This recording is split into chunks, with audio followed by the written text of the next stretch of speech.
Welcome students. देखिए, मैंने आपको बताया था जीरो ऑर्डर रिएक्शन के बारे में कि हमारा जीरो ऑर्डर रिएक्शन क्या होती है। आज बात करेंगे सूडो मॉलिक्यूलर रिएक्शन के बारे में कि सूडो मॉलिक्यूलर रिएक्शन क्या होती है।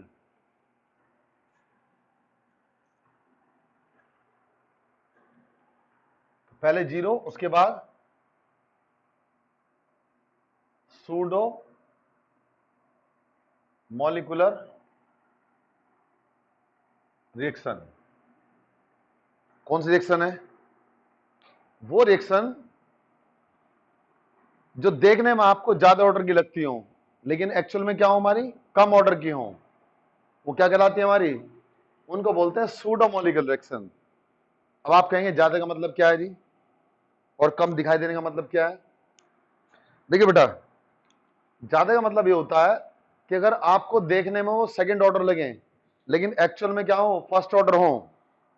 ठीक है, ये क्या कहलाएंगे? हमारी सूडो मॉलिक्यूलर रिएक्शन। इनको सूडो बोलते हैं।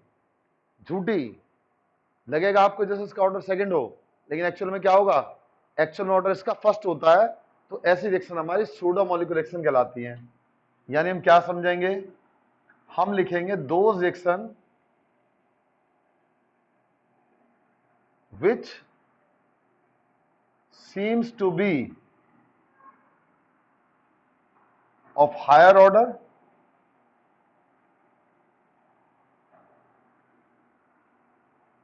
but actually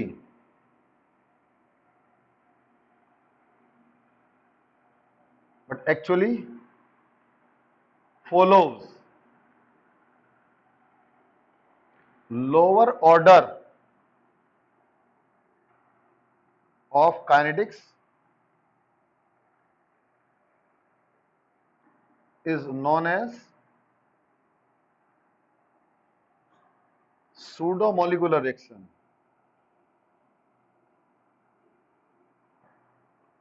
उनको क्या बोलेंगे हम? उनको बोलते हैं सूडो मॉलिक्यूलर रिएक्शन। ये सूडो मॉलिक्यूलर रिएक्शन कहलाती हैं। जैसे आपने लिया हाइड्रोलिसिस ऑफ सुक्रोज। ये हमारी सुक्रोज होती है। सुक्रोज का मतलब चीनी। जब आप इसका हाइड्रोलिस करते हो एसिडिक मीडियम में तो क्या बनाती है? C6H12O6 यानी ग्लूकोज और प्लस C6H12O6 मीन्स फ्रक्टोज। एक ग्लूकोज बनता है, एक फ्रक्टोज बनता है।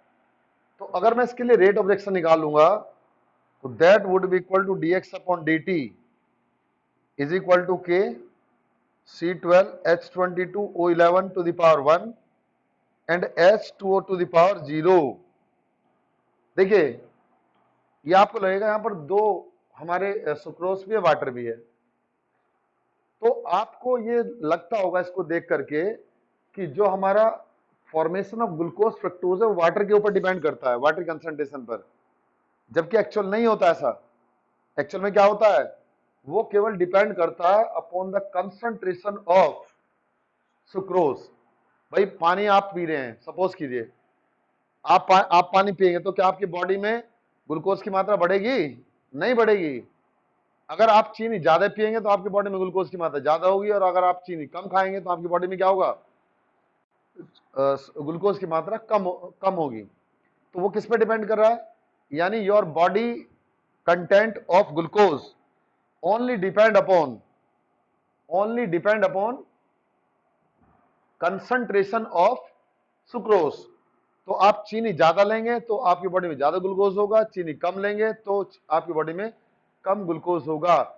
Therefore diabetic patient are advised not to take the content of sugar. उनको मना किया था कि वो शुगर ना लें, और पर्टिकुलर चीनी तो बिल्कुल ना लें, क्योंकि जब हम चीनी लेते हैं तो डायरेक्टली हमारी बॉडी में क्या होता है, ग्लूकोज पहुंच जाता है। और अगर मान लीजिए हम क्या करते हैं, हमने कोई फ्रूट खाया मीठा, तो फिर वो क्या होगा, बॉडी में मेटाबोलाइज होकर जाता है। तो जो हमारी बॉडी के अंदर ग्लूकोज फ्रक्टोज की जो कॉम्बिनेशन है, जो दर है, वो किस पे डिपेंड करेगी बेटा? वो डिपेंड करेगी कंसंट्रेशन ऑफ सुक्रोज पर, ना कि वाटर पर। वाटर आप चाहे जितना पीजिए, आप 1 लीटर पियो, 10 लीटर पियो, 50 लीटर पियो, आपकी बॉडी में शुगर नहीं बढ़ेगी, because water have no effect of the sugar, sugar के ऊपर वाटर का कोई इफेक्ट नहीं होता। And next, water is zero calorie, zero calorie आपका क्या होता है, लिक्विड होता है। तो इस तरह से ये रिएक्शन हमें दिखाई देती है सेकंड ऑर्डर की, लेकिन एक्चुअल में क्या है, फर्स्ट ऑर्डर है, इसलिए इसको क्या बोलते हैं, सूडो फर्स्ट ऑर्डर रिएक्शन। दूसरी रिएक्शन देख लेते हैं। दूसरी रिएक्शन में क्या होगा, मान लीजिए आप एस्टर लेते हैं, दिस इज द एस्टर, इसका आप हाइड्रोलिसिस करते हैं एसिडिक मीडियम में, तो ये फॉर्म करेगा एथेनोइक एसिड और ethanol.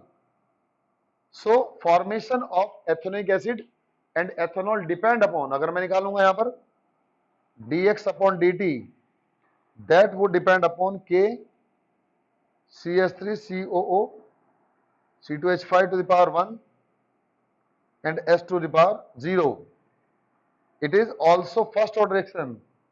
It is also first order reaction. So those reaction which depend upon only concentration of one reactant only and seems to be second order, that is known as pseudo molecular reaction. तो इसी तरह आप देखो, अगर हमने ester लिया, हम ester से क्या बनाना चाहते हैं, कार्बोक्सिलिक एसिड और अल्कोहल। तो कार्बोक्सिलिक एसिड और अल्कोहल बनाने का जो रेट है वो किस पे डिपेंड करेगा, that depend upon carbox ester, on the concentration of ester, not on the concentration of carboxylic acid और C2H5OH और H2O। ओके, तो दिस इज द क्या कहलाएगी हमारी, चूंकि ये क्या रिवर्सिबल रिएक्शन होती है, ये हमारी कहलाती है सूडो मॉलिक्यूलर रिएक्शन। अब इसके बाद बात आती है हमारी, नेक्स्ट टॉपिक आता है मॉलिक्यूलरिटी। तो सूडो समझ में आ गया होगा कि ऐसी रिएक्शन जो देखने में आपको ज्यादा ऑर्डर की लगती हो लेकिन एक्चुअल में वो क्या हो, कम ऑर्डर की रिएक्शन हो, उनको हम सूडो मॉलिक्यूलर रिएक्शन बोलते हैं। तो ये सूडो मॉलिक्यूलर रिएक्शन का एग्जांपल है। अब बात आती है मॉलिक्यूलरिटी। तो मॉलिक्यूलरिटी क्या होती है जी, नेक्स्ट लिखेंगे molecularity.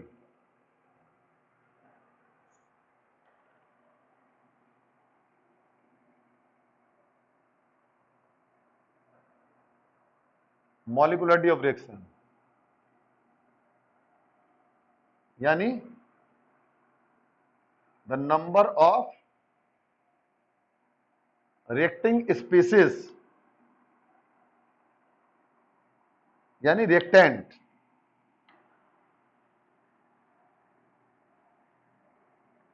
the number of reacting species which must collide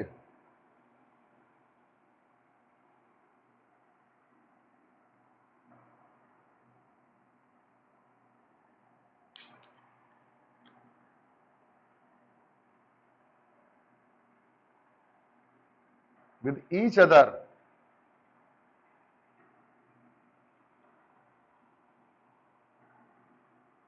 to bring out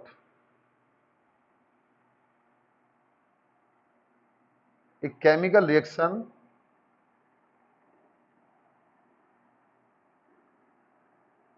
is known as, क्या कहेंगे उसको, molecularity of reaction.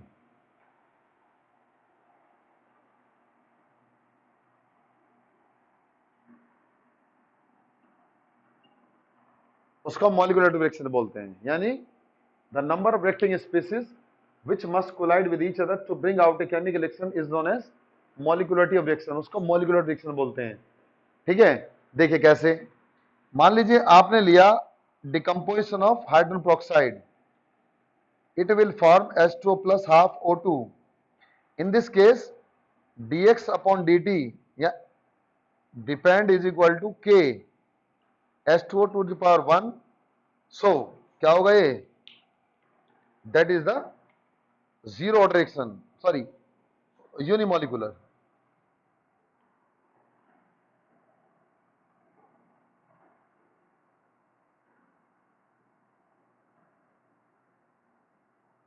Unimolecular reaction यानी इसकी मॉलिक्यूलरिटी क्या है, 1 है। उसके बाद में क्या होगा,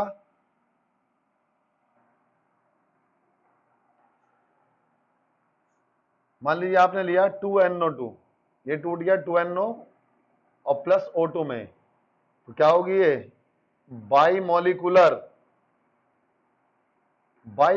रिएक्शन, यानी इसकी मॉलिक्युलरिटी क्या बेटा 2 है, बाईमोलिकुलर रिएक्शन। उसके बाद अगर आपने क्या लिया 2NO plus O2 means 2NO2, तो क्या होगी हमारी ट्राईमोलिकुलर, और उससे ज्यादा वाली पॉसिबल नहीं होती। एक ही टाइम में 3 से ज्यादा रिएक्टेंट आपस में टकराना, उनकी कंडीशन जो होगी बहुत कम होगी, यानी उनकी पॉसिबिलिटी बहुत कम होती है। The possibility of collision of more than 3 reactant is very rare, therefore maximum molecularity of reaction can be 3। 3 से ज्यादा हम molecularity को एक्सेप्ट नहीं करते। तो क्वेश्चन पूछ लेते हैं कभी कभी आपसे नीट में कि what is the maximum value of molecularity, तो molecularity की मैक्सिमम वैल्यू कितनी होगी हमारी, दैट वुड बी 3, वो मैक्सिमम 3 हो सकती है, उससे ज्यादा नहीं, तो ये molecularity कहलाती है। अब इसके बाद बात आती है आपकी डिफरेंस बिटवीन, पूछते हैं आपसे क्या होगा बेटा, डिफरेंस बिटवीन, बड़ा इंपॉर्टेंट क्वेश्चन है भाई।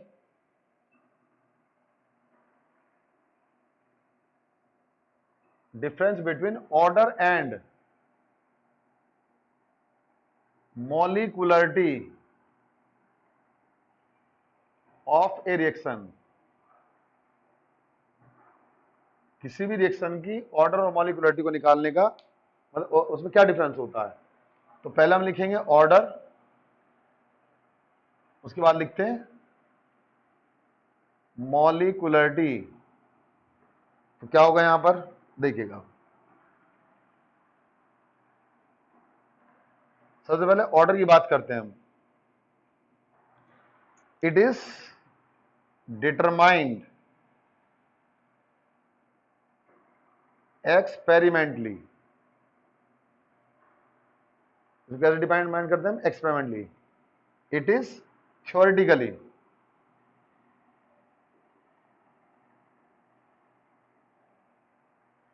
इसको थ्योरेटिकल मानते हैं। दूसरा क्या है जी, ऑर्डर ऑफ रिएक्शन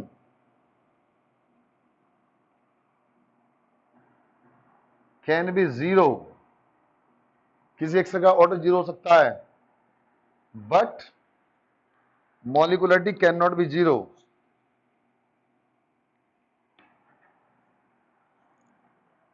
अरे भाई हमारा तो मार्केट निकल गया।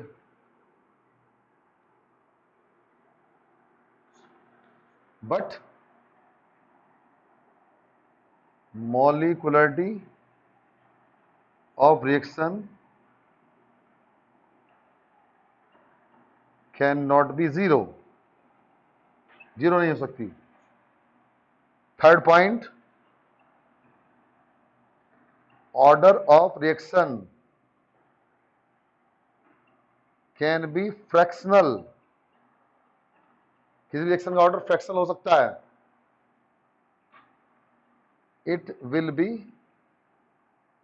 नेचुरल नंबर, क्या होगा ये नेचुरल नंबर, मीन्स 1 2 3। ये हमारा डिफरेंस आया। तो ये क्वेश्चन आपसे बोर्ड में बहुत पूछा जाता है, what is the difference between order and molecularity of reaction, किसी भी रिएक्शन की ऑर्डर में और मॉलिक्युलरिटी में क्या डिफरेंस होगा, आप इसको बताइएगा। तो आप बता देंगे, ठीक है भाई। चलिए, तो ये हमने ऑर्डर पढ़ा, सूडो मॉलिक्यूलर रिएक्शन पढ़ी, मॉलिक्युलरिटी पढ़ी, उनके बीच में डिफरेंस पढ़ा। अब हम जानते हैं method of calculation of order of reaction. तो सबसे पहले बात आती है हमारी method of determination of order of reaction. किसी भी रिएक्शन का अगर आप ऑर्डर निकालना चाहते हैं तो उसका ऑर्डर निकालने के लिए आपके पास क्या मेथड होता है, पहला कहलाता है हमारा इंटीग्रेशन मेथड। तो सबसे पहले हम इंटीग्रेशन मेथड लेते हैं। इंटीग्रेशन मेथड में क्या आता है, देखो इंटीग्रेशन मेथड में सबसे पहली बात आती है हमारी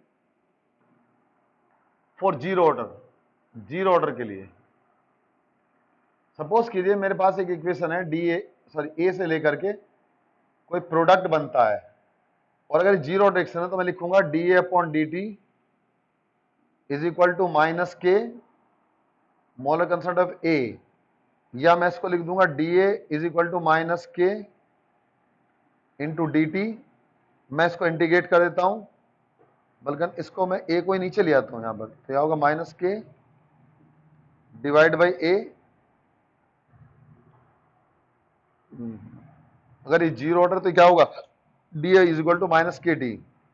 इसको इंटीग्रेट कर देंगे, तो इंटीग्रेट करने पर क्या होगा, इंटीग्रेट करने पर आप देखेंगे d a is equal to minus के इंटू डी टी। जब इसको आगे फर्दर करेंगे तो डी ए का तो ए हो जाएगा, ये माइनस के टी प्लस सी हो जाएगा। ये इक्वेशन हमारी फर्स्ट आ गई, where c is integration constant. क्या होता है, this is the integration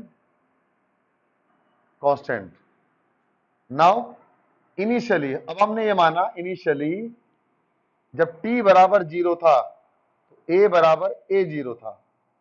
a zero क्या है, initial concentration of reactant means concentration of reactant at time t zero. जब टाइम हमारा जीरो था तो तब क्या था हमारा concentration a is equal to a zero था।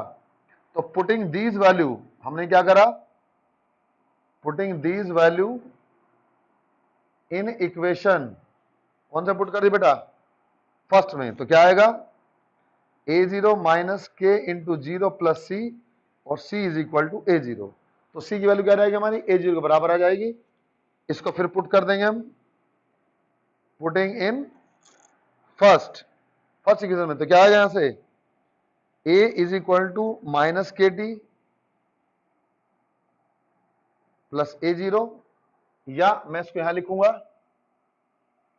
तो क्या वैल्यू हो जाएगी इसकी,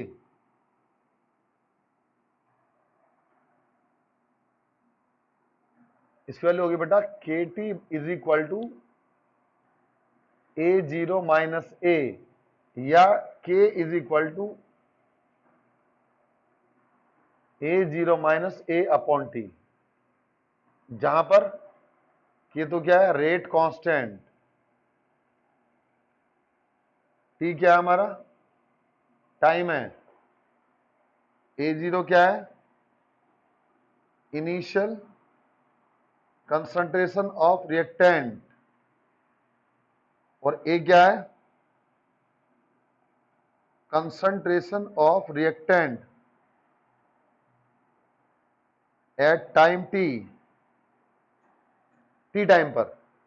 ठीक है, तो इस तरह हम क्या करते हैं जीरो ऑर्डर के लिए इसको कैलकुलेट कर लेते हैं। तो फिर समझिएगा आपके सिलेबस में जीरो ऑर्डर और फर्स्ट ऑर्डर केवल दो ही ऑर्डर हैं जिनके बारे में आप इसको कैलकुलेट कर सकते हैं।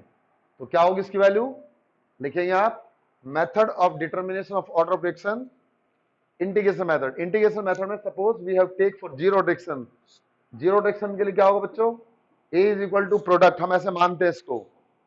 सो इंटीग्रेटेड फॉर्म में रेट ऑफ रिएक्शन क्या होगी minus K A to the power zero. Minus क्यों लगाया हमने, क्योंकि यहाँ पर रेक्टेंट की कंसंट घट रही है इसलिए माइनस साइन पुट कर देंगे। तो d a is equal to minus के इंटू डी टी, और integration d a is equal to minus के इंटू डी टी, या a is equal to minus के T plus c, where c is the integration constant, initially t is equal to zero, a is equal to A zero. Putting these value in equation first, a zero is equal to minus के into zero plus सी, या C is equal to A zero. Putting in equation first we get a is equal to minus kt plus a0, and here kt is equal to a0 minus a, या k is equal to a0 minus a upon t, k rate constant, t time, a0 is the initial constant reactant and a is the concentrative reactant at time t. So this is the integration equation for zero order reaction. तो जैसे हमने इसको zero order के लिए calculate किया है वैसे हम इसको किसके लिए कैलकुलेट करेंगे, इसको हम कैलकुलेट करेंगे फर्स्ट ऑर्डर के लिए। तो जीरो ऑर्डर और फर्स्ट ऑर्डर आपके सिलेबस में दी गई है। Although there is no question related to zero order reaction, all the questions are related to the first order reaction. So we will see for first order reaction what is the matter. देखिएगा क्या देखेंगे हम यहाँ पर, हम यहाँ देखेंगे, थोड़ा पेन चेंज कर लेते हैं भाई।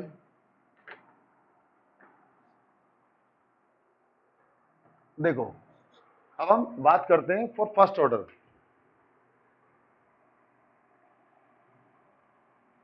फॉर फर्स्ट ऑर्डर रिएक्शन अगर हम बात करते हैं फर्स्ट ऑर्डर रिएक्शन की, तो यहां क्या होगा, यहां हम लिखेंगे फिर वही A is equal to product, ऐसी इक्वेशन जैसे हमने पहले लिखी थी। यहां लिखेंगे DA अपॉन DT। देखो मैथमेटिक्स का काम आता है, बायो वालों समझ लेना। यहां पर क्या आएगा, A टू द पावर 1। अब हम DA अपॉन A को नीचे कर देंगे, यहां से आ जाएगा माइनस के इंटू डी टी। इसको इंटीग्रेट कर देंगे क्योंकि ये तो कांस्टेंट है। ये हो जाएगा ln A is equal to minus के T plus C, equation first. देखो आप इंटीग्रेशन बोलते हो D upon integration D upon is equal to log A. यहाँ हम क्या करते हैं, पहले बेस ई निकालते हैं, उसके बाद में log 10 में कन्वर्ट करते हैं इसको। यहां से हो जाएगा ln A is equal to minus, जब इनिशियल कंडीशन लगाएंगे तो इनिशियल क्या मानेंगे हम, इनिशियली t बराबर 0, a बराबर a0, putting in first.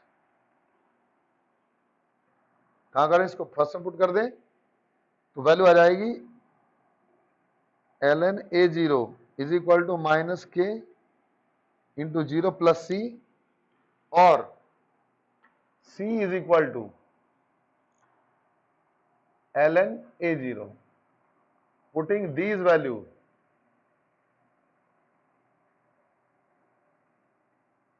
In first में पुट कर देंगे तो यहां से क्या होगा, ln A is equal to minus के टी प्लस ln A0, के टी को मैं इधर ले आता हूं तो k into t is equal to क्या होगा, ln A0 divide by ln A0 minus ln A, या मैं इसको लिख सकता हूं k T is equal to ln A0 upon A, log वाले फॉर्मूले से, या हम इसको लिखेंगे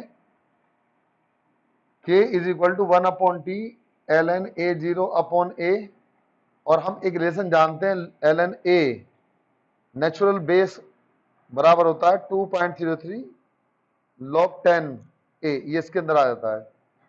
तो इसको हम लिख देंगे तो क्या होगा ये फॉर्मूला, k बराबर 2.03 upon T and log A0 upon A। This is the formula for first order reaction. This formula can also be written as k is equal to 2.03 upon t and log a upon a minus x, ऐसा लिख सकते हैं इसको, where a0 is equal to a is equal to initial concentration of reactant. So this is the initial concentration and A is equal to A minus X is equal to concentration of reactant at time t। कहां पर है, t time पर होती है, ठीक है। तो इस तरीके से हम इसको निकाल लेते हैं। तो ये आपका आया जीरो ऑर्डर और फर्स्ट ऑर्डर के लिए। तो इससे रिलेटेड बहुत सारे न्यूमेरिकल आपके सिलेबस में दिए गए हैं, मैंने कराए भी थे पहले आपको। Although this is the revision for you, but I am solving more and more and more and more questions so that you can understand that very easily। देखिए अब हम क्या करते हैं, ये तो हमारा आया किसके लिए, जीरो ऑर्डर के लिए, फर्स्ट ऑर्डर के लिए। अब हम देखते हैं हाफ लाइफ पीरियड। एक टर्म आती है हाफ लाइफ पीरियड। क्या होती है हाफ लाइफ पीरियड, इसको इंडिकेट करते हैं T1/2 के द्वारा।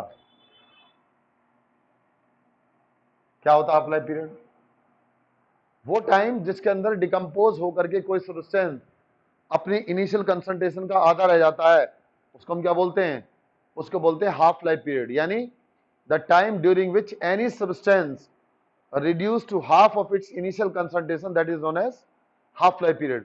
यानी वो टाइम जिसके अंदर कोई सब्सटेंस डिकम्पोज होकर के अपनी इनिशियल कंसंट्रेशन का आधा रह जाए, वो क्या कहलाता है, उसको बोलते हैं बच्चों हाफ लाइफ पीरियड। जैसे आपने कार्बन के बारे में सुना होगा, जो कार्बन हमारा होता है उसका हाफ लाइफ पीरियड 5780 ईयर होता है, यानी कार्बन का हाफ लाइफ पीरियड 5730 साल है। इसका अर्थ क्या है?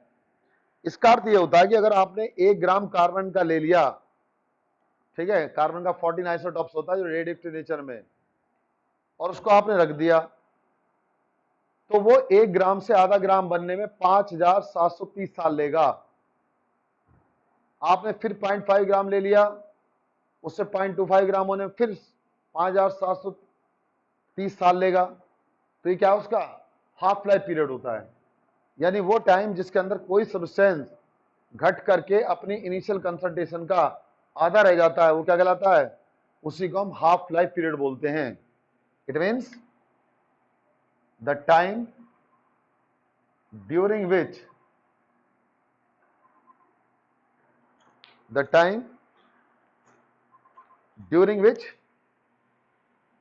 any substance reduced to half of its initial concentration is known as half life period. यानी वो टाइम जिसके अंदर कोई सब्सटेंस घट करके अपनी इनिशियल कंसंट्रेशन का आधा रह जाता है, वो क्या कहलाता है हमारा? उसी को बोलते हैं हम half life period. So this is the half life period. तो हाफ लाइफ पीरियड के बारे में आप, कार्बन के बारे में आप प्रॉपर्ली सुनेंगे। जब कार्बन आपको देखते हैं तो कार्बन से हम क्या करते हैं? आपने सुना होगा ओल्ड एज में हम कार्बन डेटिंग से एज निकालते थे। मान लीजिए हमारे पास कोई अर्थ है या कोई सैंपल है हमारे पास कार्बन का, वुड का, सपोज कीजिए we have taken the a piece of wood and then we want to calculate what is the age of this wood samples. So in this case we use carbon dating. हम वहां पर carbon dating use करते हैं, क्योंकि मैंने अभी आपको बताया जो कार्बन का हाफ लाइफ पीरियड होता है दैट इज 5730 ईयर। तो अब हम वहां से देखते हैं कि उसके अंदर लिविंग ट्री के मुकाबले कितना आपका बचा है। उसी समय एज पता चल जाती है। जब आपके न्यूमेरिकल्स आएंगे एक्सरसाइज में तब आप जानेंगे कि हाफ लाइफ पीरियड क्या होता है। ठीक है, तो अब इसको हम इंडिकेट करते हैं T1/2 से। This is the half life period, इसको हम हाफ लाइफ पीरियड बोलते हैं। अब अगली बात आती है हमारी half life period for zero and first order reaction. अगर आपसे पूछता है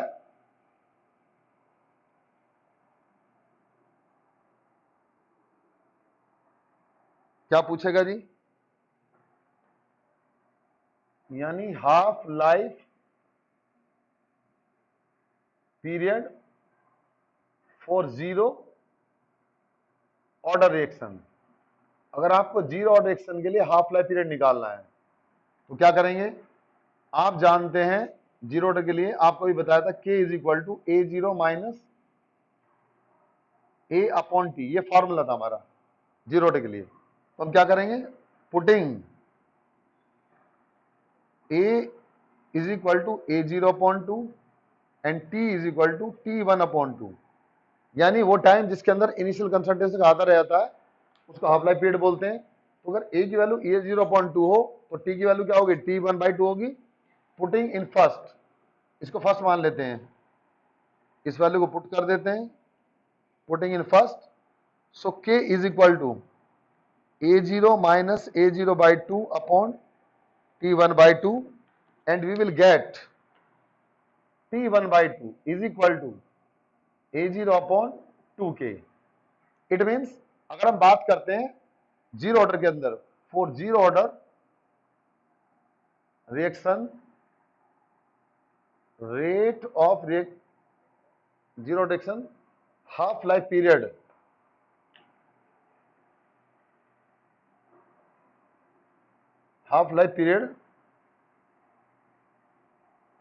will depend upon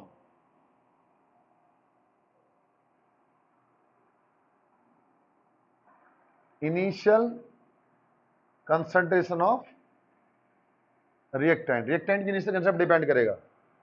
आपको दिखाई दे रहा है भाई ये तो कांस्टेंट है, ये वैल्यू कांस्टेंट है आपकी पूरी, यहां से यहां तक आप लगा लीजिएगा ऐसे, ये सारी वैल्यू क्या हमारी कांस्टेंट है। तो t1/2 कहाँ के बराबर आ जाएगा, it means t1/2 directly proportional to a0, यानी इनिशियल कंसंट्रेशन के डायरेक्टली प्रोपोर्शनल होता है। ये तो किसके लिए हुआ हमारा, जीरो ऑर्डर के लिए। अब हम किसके लिए निकालेंगे, फर्स्ट ऑर्डर के लिए। For first order, first order के लिए क्या करेंगे, फॉर्मूला आपको बताया था मैंने, k is equal to 2.03 upon T. जब भी हम ये t1/2 या t3/4 या कुछ भी निकालें, उसके लिए फॉर्मूला हम यूज करेंगे log a upon a minus x वाला, ये फॉर्मूला लेंगे। अब इस फॉर्मूले में हम क्या करते हैं, मान लीजिए हमने इसको फॉर्मूला क्या माना 2, so putting the value of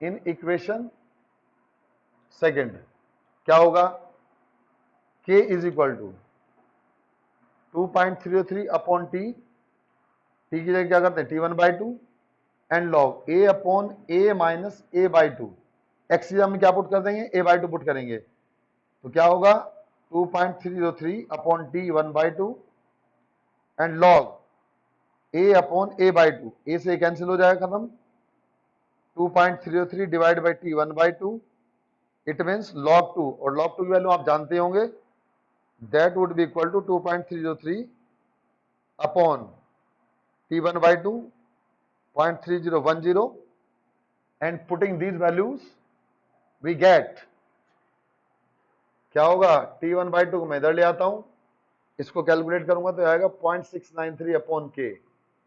this is the half life period for first order reaction.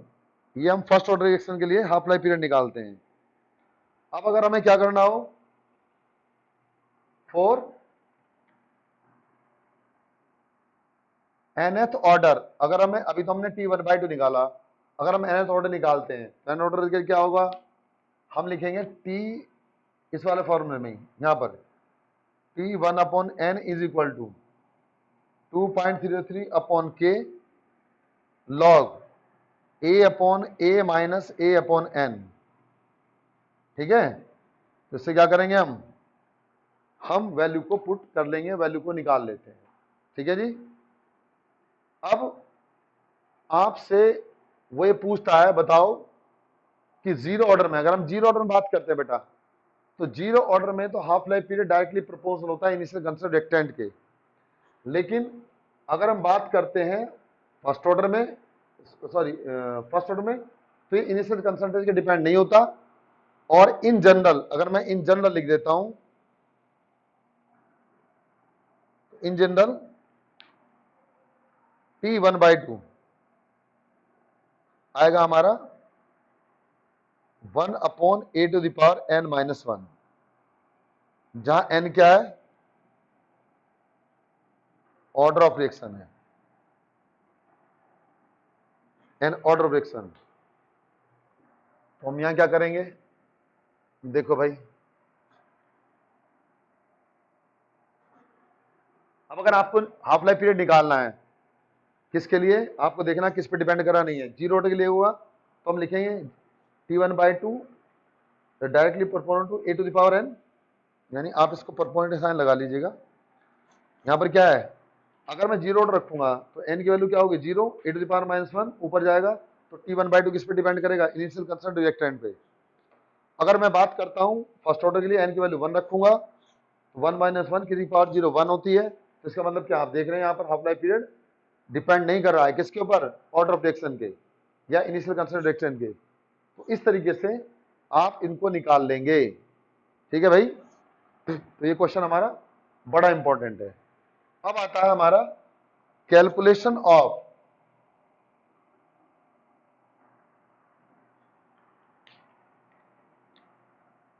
Unit of के फॉर वेरियस ऑर्डर रिएक्शन।